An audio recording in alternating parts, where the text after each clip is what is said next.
Hey, hi, welcome guys. Welcome to this webinar. I'm Shailendra here. I'm the founder at HyperTest, and we have with us Ushnanshu, who's our solutions engineer. Hey, hi, Ushnanshu. How have you been? Hi, Shailendra. I'm good. How about you? I'm good. I'm good. So we will have a short webinar, not more than maybe 30 minutes.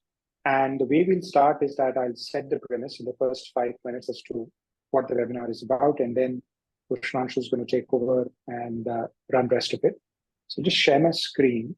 So the webinar is more relevant for developers, and we believe that we're going to discuss what the future of unit and integration testing is look like. And we'd like to explain in this webinar as to the future that we think we can envision for unit integration test would be a time when developers would not have to write any mocks.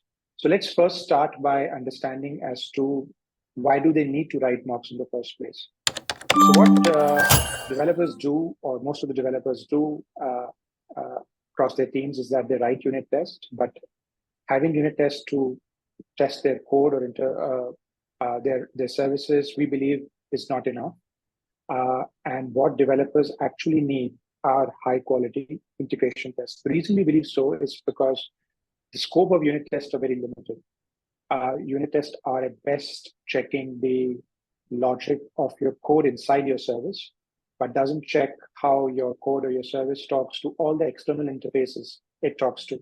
So imagine dependencies like databases, downstream services, message queues, third-party APIs, file systems, and so on. The reason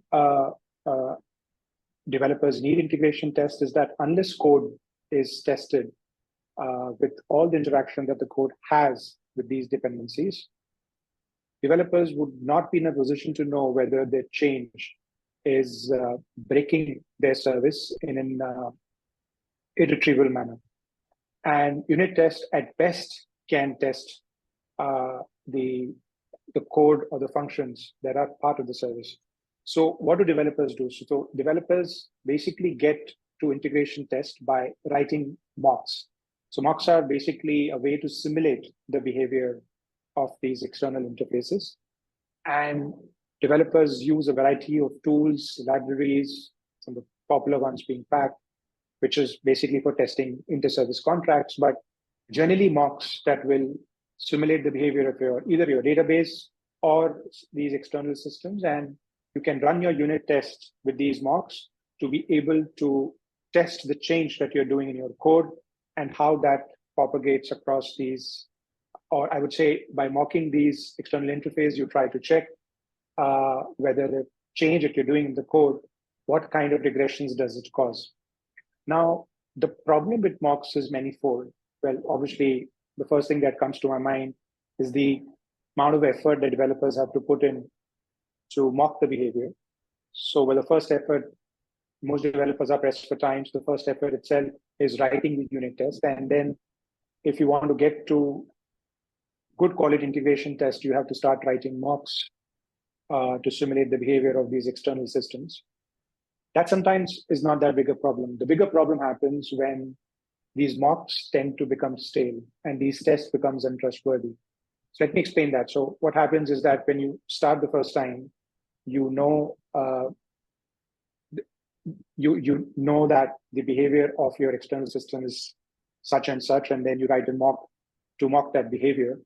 But what eventually happens is that your external systems themselves change their behavior. For example, you add new columns or new rows in your databases, or your downstream services or external systems change their contracts. Similar for message queues. So every time the behavior of your external systems change, you're required to update these mocks. And most times, where developers are writing these mocks themselves, this updation, which is not automatic, tends to make these mocks stale, which means that when your external systems change their behavior and you have a mock that is still mocking the older behavior of these external systems, when you run your unit test, they will pass. But because they are mocking an incorrect or an older behavior of your external systems, some of these problems will start happening in production.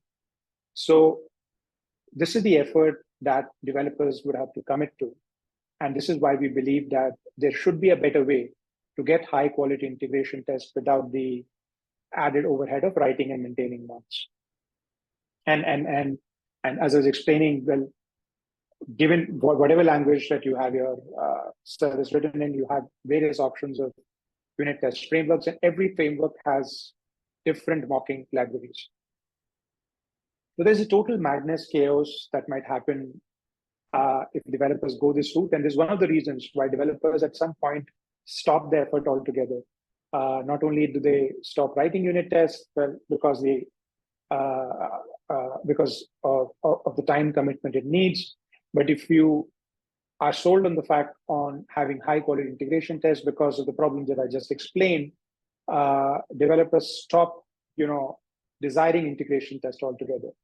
But integration tests have their value, something that we established at the start of the call. So this is why we built HyperTest, to make integration testing possible or accessible for developers without them having to commit to the overhead of writing and maintaining mocks. And this is what we'll try to explain in the rest part of the call by taking an example of an application in which Ushanshu has used a framework like Jest to write a unit test, and then it's going to use a mocking library to mock a database call, and how HyperTest can test your code for an endpoint and mock these database calls automatically. Not only that, it also update these database calls so that when your external systems change their behavior, you're always testing against the current true behavior of the external system. So I hope the introduction makes sense. I'm going to pass on the mic to Shranshu, who will take us through a small demonstration of what you see on screen. He'll start with an app for which he's written a unit test and mocked database. It's, I think, written on Jest. He'll explain what the app is, what he's trying to test, and then eventually he's going to show how all that effort of writing or getting a high quality integration test with the mock of a database is completely automated with HyperTest. So Ushanshu, over to you. Thank you so much, Shailendra. So I'm just gonna share my screen. Sure. Before moving ahead, I would like to give you some context. So what I've done is I have an application, a KYC banking application, which is just pretty standard stuff like onboarding a user, creating a bank account, providing some compliances, and adding that or crediting some amount to that bank account. And this is all running on Node, and it's interacting with my own PG database. So it's all doing that. And these are the endpoints that are present here, like onboarding a user, updating customer address. And what I'm going to test here is the transaction endpoint. So as I mentioned, what transaction is doing, it's basically running a select command to get some sort of an account ID or something which has some specific balance in it. Then it basically updates that account balance with some amount and then inserts a transaction into transaction table into the database. So I'll be testing this whole flow and I have written a unit test for that by using the Jest framework, as you mentioned earlier. So what I'm going to show here is the nitty-gritties involved in, when a developer writes a unit test and what exactly needs to be done and how much of a manual effort is expended in this. So here, because it's interacting with the PG database, I have basically mocked this PG database using Jest's inbuilt mocking functionality.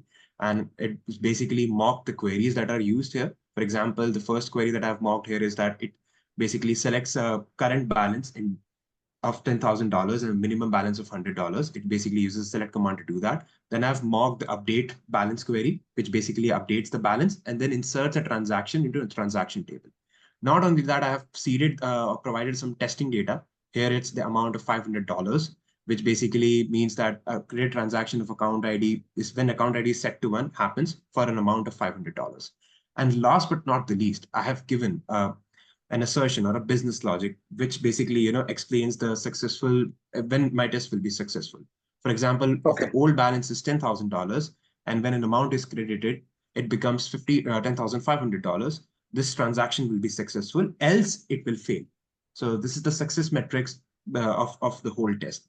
So what I'm going to do here is I'm going to... Okay. So I think let's take a pause and let's sort of try to recap for our listeners. So what we have is a sample KYC application.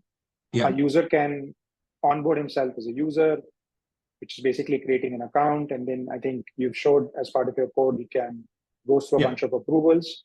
And the final step that he can do once his account is created, he can add some money. Yeah. So you've written a unit test on that specific for testing that specific endpoint or controller, where once he tries adding $500 to his existing account of say $10,000, the new balance should be 10,500.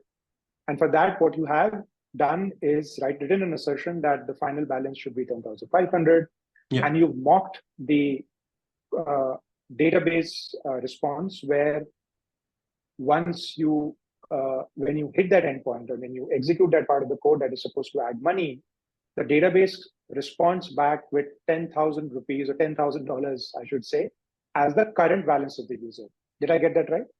Yeah, something like that. So the assertion says that like if I basically introduce an amount into the my current balance, and if that amount is 10,500, this transaction is successful and this test will pass. Anything else apart from that will lead to the failure of the test. Got So it. that's the basic assertion. So the old balance, $10,000 or 10,000 rupees, whichever is the case, Yeah, is something that you get from the database, is what you've mocked. So every time you try adding whatever amount you want to add to the existing balance, that existing balance is something that you get from the database by running your query, and that is something that you mocked. Yeah, so this pool instance query that I have written here, which is basically using just inbuilt, library, will simulate the database returning an amount of $10,000. Yeah, you're absolutely right. Yeah. Got it. Let's go ahead. Sorry. Yeah. So what I'm going to do here is that I'm going to run this test. Okay. And it will show that this will be successful. As you can see, this test is passed. And the account balance, the old balance was $10,000, and it has been updated by $500. As you can see that successfully. But what I'm going to do here is I'm going to introduce a bug, which instead of crediting an amount of $500, debits it. So just going back to my code. Oh, okay. Okay, just a sec. So what you've done is now that instead of adding, you've introduced a bug in which instead of crediting the old balance with 500 or whatever dollars or rupees, it is deducting that amount. Yeah, exactly. So your test is supposed to fail because you're asserting for. Yeah. So now this test is supposed to fail because we are asserting for successful credit of $500, not the debit part, as you just mentioned. So I'm going to run this.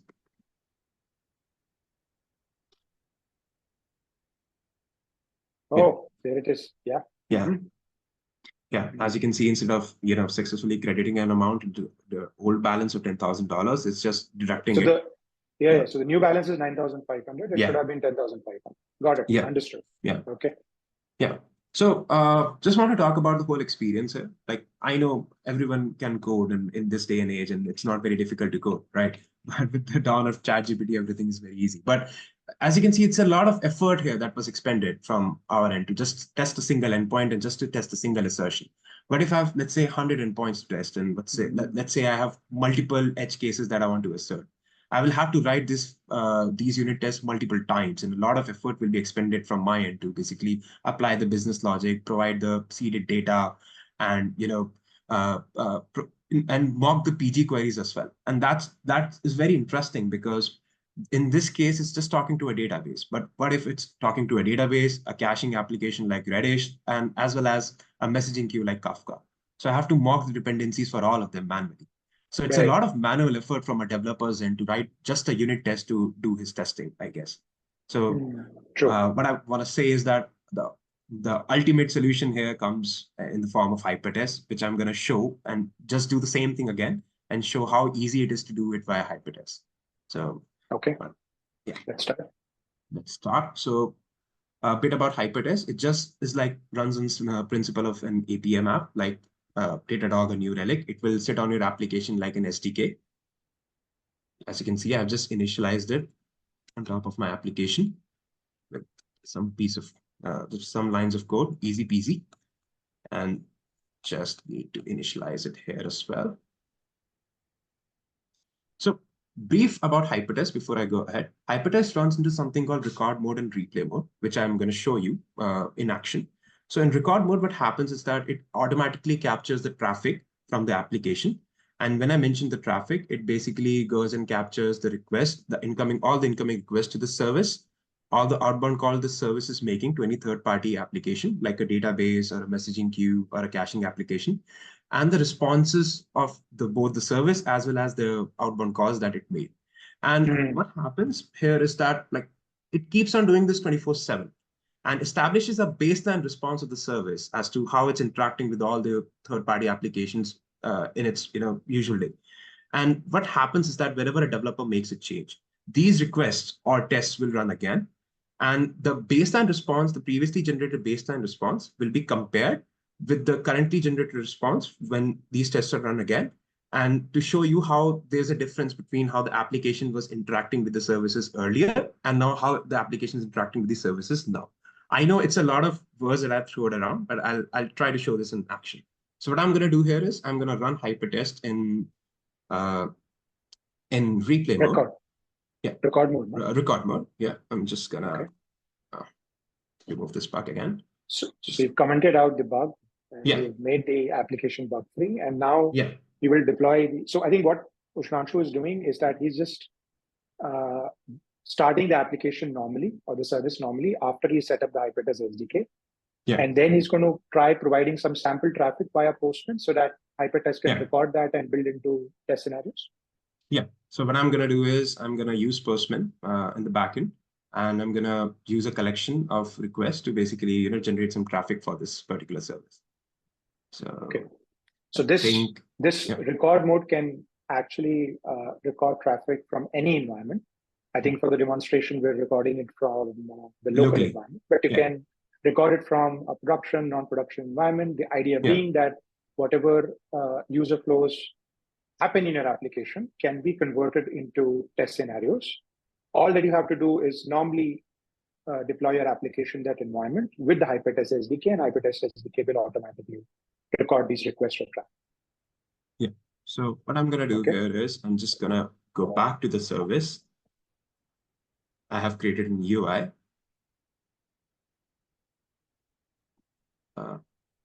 To tell me if you're able to see my screen. I think it's taking a bit of a time. No problem. So you've already fired those sample. You've already fired the sample request to Postman. And what you're showing us.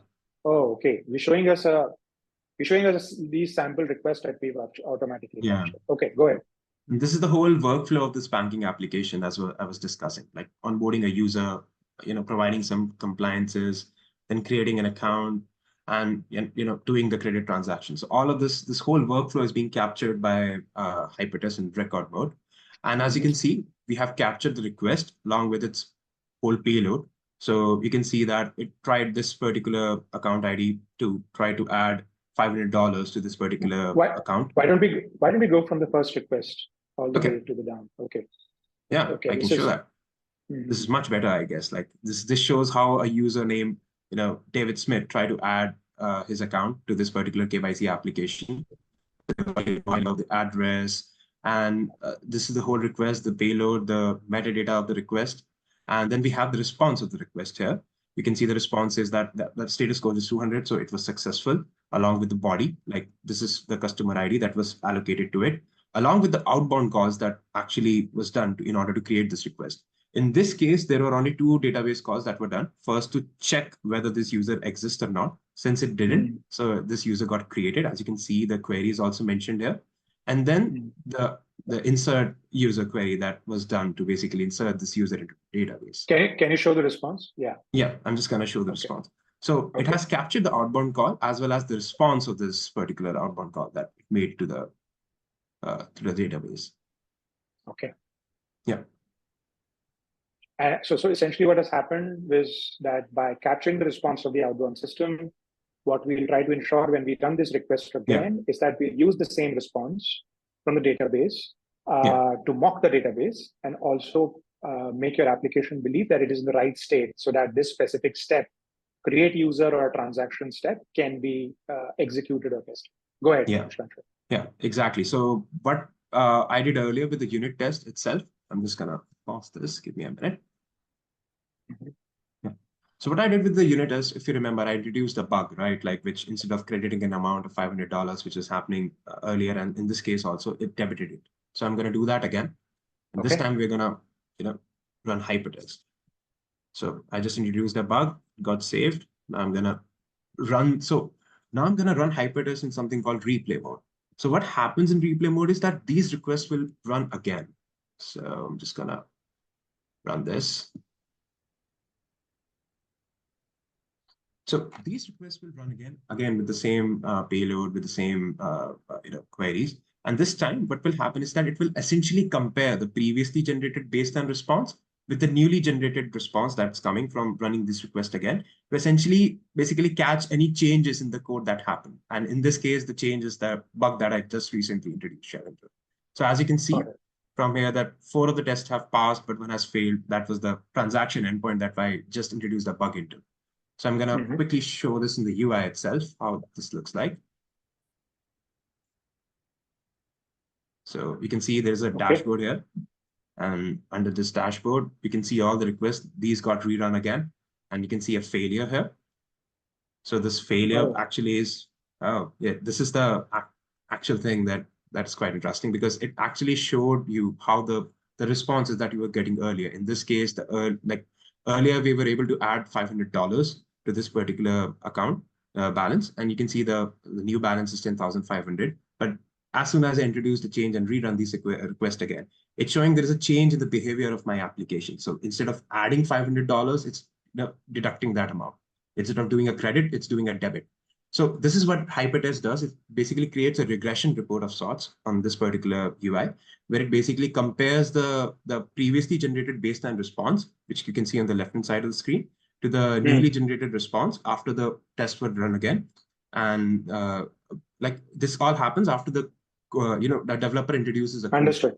Okay, got it. So what we've also done is, if you sort of scroll down a little, is that all the 3 database queries. So what we're doing here is that we're not mocking the query. We're letting the query to take place, but we are mocking the response of the database, which for that query. So what has happened is that when the application was working properly, when it's computing the new balance correctly, it balance to the database, which is what you see on the left-hand side. But on the right-hand side, we see that because now the application is making an incorrect computation, it is trying to update 9,500 as the balance to the database. So we have actually not only caught a regression in the response of the service, but also a regression in the outbound call, which is in this case a database call.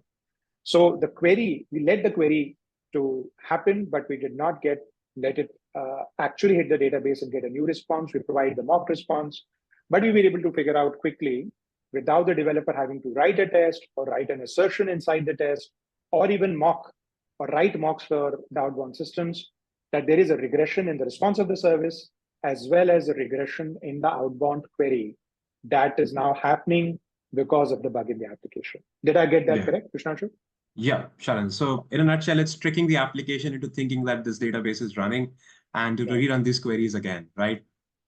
And here was the previous response. Here is the new response after you basically made an error in the code.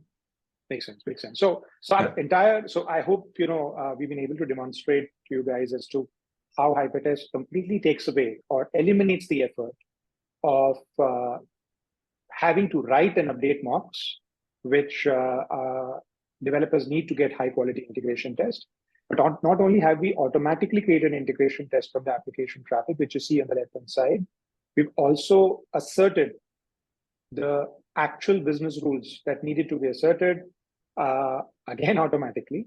And for that, the developers also did not have to seed or create test data. So the data that we captured when we were recording the test from whichever environment this was recorded for, that data is made reusable to run or to test the same scenario, because we have intelligently mocked the database to give back the same response that the application would have had a real database been around. Now, this begs one last question. When I mentioned at the start of the call that when developers write their own tests, they write their own mocks, they tend to become stale, right? They need to be updated when the external systems change their behavior.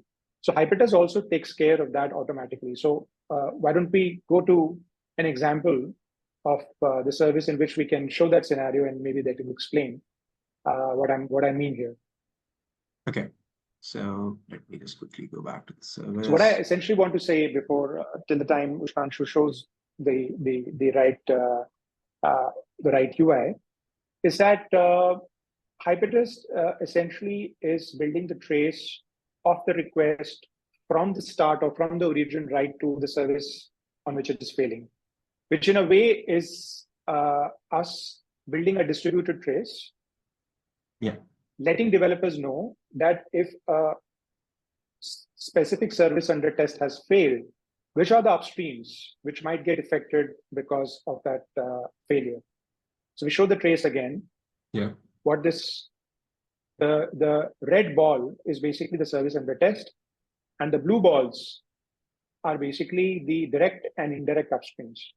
Yeah. Now, the point of us showing this is that if the upstreams depend on the downstreams, so if the downstreams change their behaviors, the upstreams are now using an older mock of the downstreams. But in HyperTest, once downstreams change their behavior, HyperTest automatically updates mocks of all the direct upstreams, which in fact takes care of the problem of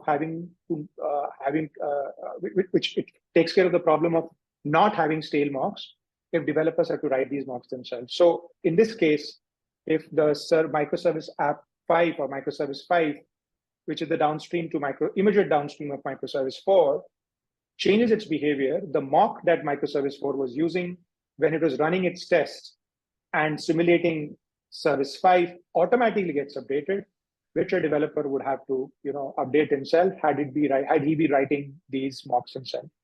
So the core idea of using HyperTest is that you get high quality integration tests without having to write or update any mocks. And if the downstreams or the dependencies change their behavior, HyperTest has the intelligence to update these mocks so that you are always testing against the current real behavior of downstreams. So that's in a nutshell what HyperTest is about. I hope you liked our presentation and the demo. Please keep watching this space for more webinars like this. Our end goal is to make testing, specifically integration testing, easy for developers. Thanks a lot, Vishnanshu, for this great presentation. Yeah, it's my and pleasure. I think let's join for another webinar in future. Sure. Thank you.